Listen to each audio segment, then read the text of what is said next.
Trade Volume Affects Bitcoin Energy Consumption and Carbon Footprint, por Sardoki, Ahmed e Levesque, em 2022. O volume de negociações afeta o consumo de energia e a pegada de carbono do Bitcoin. Eu sou Arthur Feu, aluno da Universidade Federal de Ouro Preto, do curso de Sistemas de Informação, e esse aqui é o seminário 2 da disciplina de Sistemas Distribuídos. Vou falar um pouco sobre como a relação entre o volume de negociação, o consumo de energia e a pegada de carbono do Bitcoin interagem entre si. Há uma necessidade de considerar os impactos ambientais nas inovações tecnológicas, especialmente na tecnologia blockchain, que se tornou tão famosa nos últimos anos, na verdade. A tecnologia blockchain é um banco de dados distribuído avançado que armazena dados em blocos interligados em uma cadeia. Um ativo pode ser tangível, uma casa, um carro, dinheiro, terras, ou intangível, como propriedade intelectual, patentes, direitos autorais e marcas. Praticamente qualquer item de valor pode ser rastreado e negociado em uma rede blockchain, o que reduz os riscos e os custos para todos os envolvidos.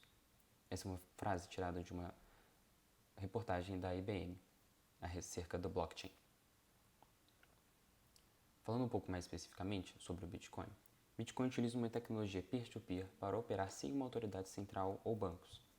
O gerenciamento das transações e a emissão de Bitcoin são realizados coletivamente pela rede e o Bitcoin é de código aberto, ou seja, seu design é público, ninguém possui ou vai controlar o Bitcoin, não tem interferência ali do governo ou bancos, e todos podem participar, todos estão interligados.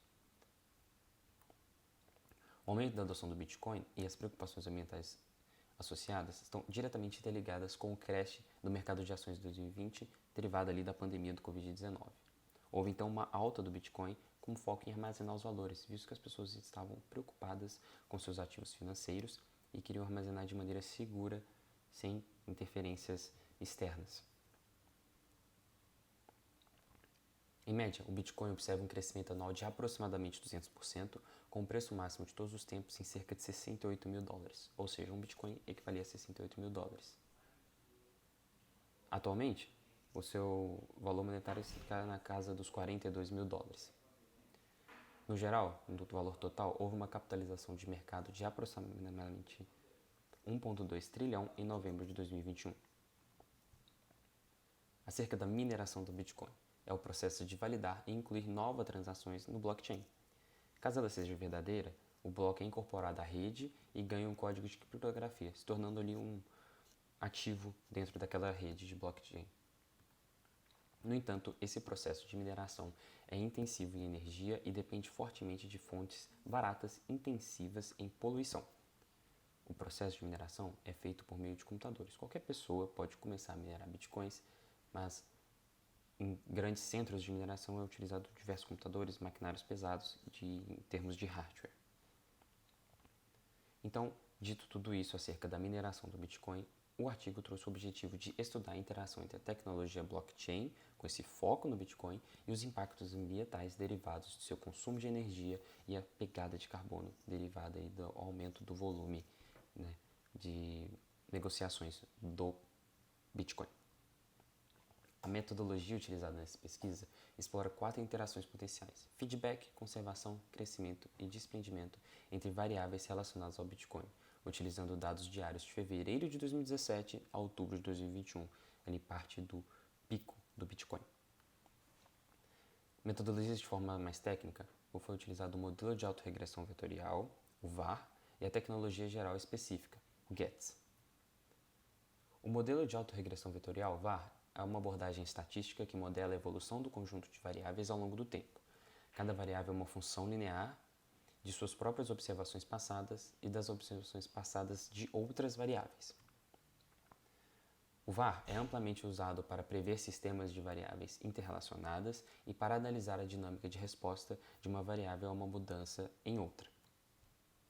No contexto do Bitcoin, o modelo VAR pode ser utilizado para entender como variáveis como o preço, o volume de negociação e o consumo de energia influenciam umas às outras ao longo do tempo.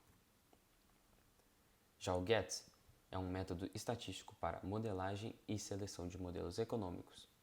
Inicia-se com um modelo mais geral, abrangente, contendo todas as variáveis e interações parcialmente relevantes, e ao longo do tempo vai se especificando esse modelo, simplificando, removendo variáveis não significativas, para chegar em um modelo mais específico. simples, robusto, focado apenas nas variáveis que realmente influenciam no fenômeno estudado. Esse método fortaleceu as interferências estatísticas sobre a relação entre indicadores financeiros do Bitcoin e seus impactos ambientais, facilitando a compreensão dos efeitos a longo prazo. Indo para os resultados apresentados na pesquisa, temos a causalidade unidirecional da pegada de carbono e consumo de energia para capitalização de mercado e relações bidirecionais entre preço de mercado e impactos ambientais. Falando assim fica um pouco confuso, então vamos dar uma aprofundada. A causalidade unidirecional da pegada de carbono e o consumo de energia para capitalização de mercado. Essa causalidade unidirecional refere-se a uma relação onde uma variável A influencia outra variável B, mas não o contrário. Neste contexto, significa que a pegada de carbono e o consumo de energia do processo de mineração do Bitcoin têm um impacto na capitalização de mercado do Bitcoin, mas a capitalização de mercado do Bitcoin não vai influenciar diretamente a pegada de carbono e o consumo de energia.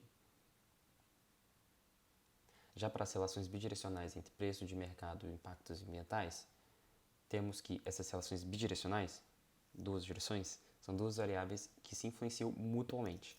No caso do Bitcoin, isso significa que o preço de mercado e seus impactos ambientais, como o consumo de energia e a pegada de carbono, estão interligados de tal maneira que uma mudança em uma dessas variáveis pode influenciar a outra e vice-versa.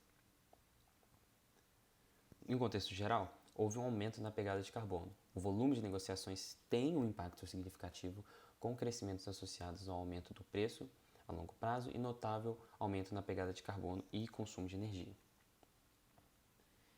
Para finalizar a análise do artigo, então, e agora? O artigo sugere uma necessidade de políticas que incentivem a energia renovável na mineração de Bitcoin, ressaltando a importância dos critérios ESG, Environmental, Social and Governance, sobre o meio ambiente, questões sociais e governamentais, nas operações empresariais e o possível impacto sobre a adoção do Bitcoin por investidores conscientes do meio ambiente.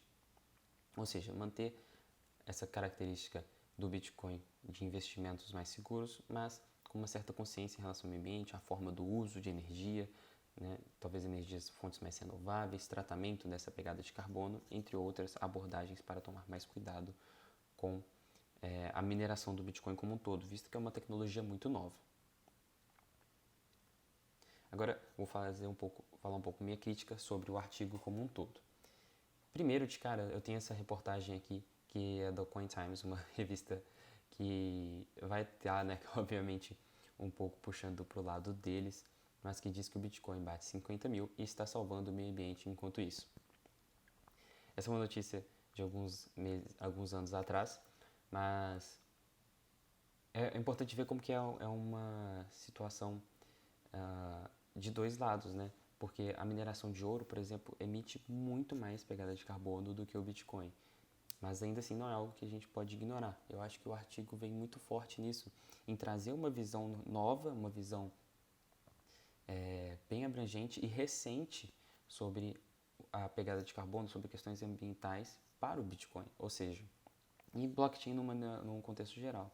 Porque, por se tratar de uma tecnologia muito nova, muito recente, é ainda muito novo também entender seus impactos ambientais e não é algo que vem sendo feito de maneira geral. E aí o artigo traz essa visão sobre como é importante tratar essas questões ambientais dada a mineração do Bitcoin como um todo.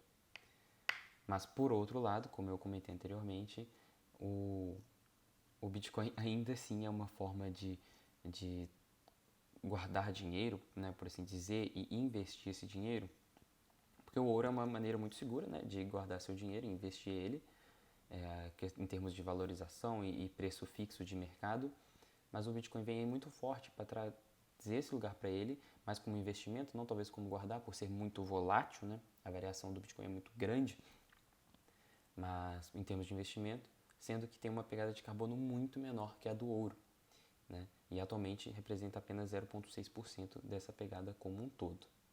Então, assim, de maneira geral, eu acredito que o artigo é importante, ele traz essa visão